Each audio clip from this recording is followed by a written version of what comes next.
leaving after 6 months.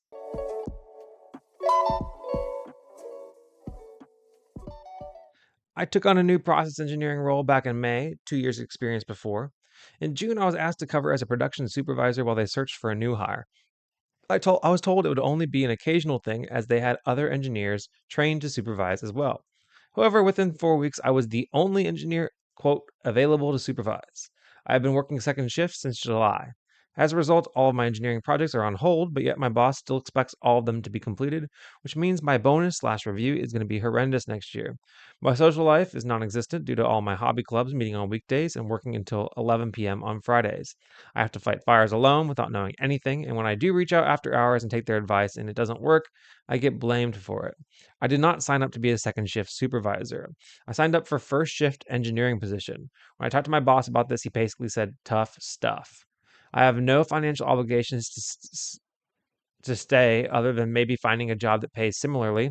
Is it really that bad to leave so early with really very little to show from the job in terms of engineering project experience?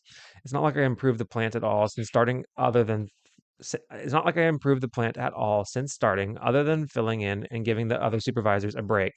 If I'm just being a little wimp about this, then let me know that too. Maybe I was too coddled in my last job where any hours over 40 were comped with extra PTO.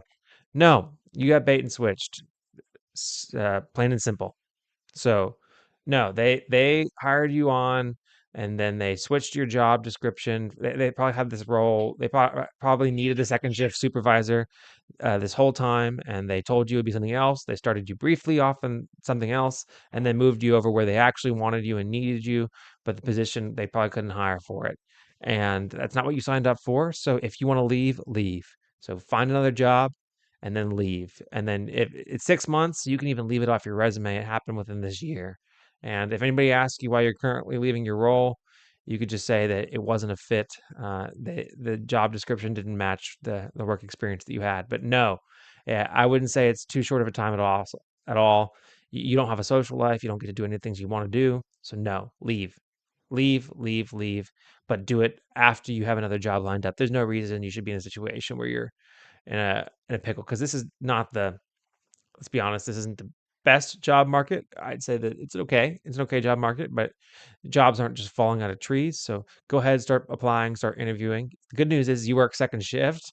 So that means during the first shift, you're available for interviews, even though that's probably pretty exhausting. But you can definitely use some of that time during the day to schedule some interviews and yeah, get another job lined up and then leave and don't feel bad about it because they don't care about you. Losing focus because I ain't chasing payments. Still playing in the basement while I'm working on arrangements. They heard the kid in 50 countries, thank God that's amazing. But I'd rather thank Spotify, they put me on the station.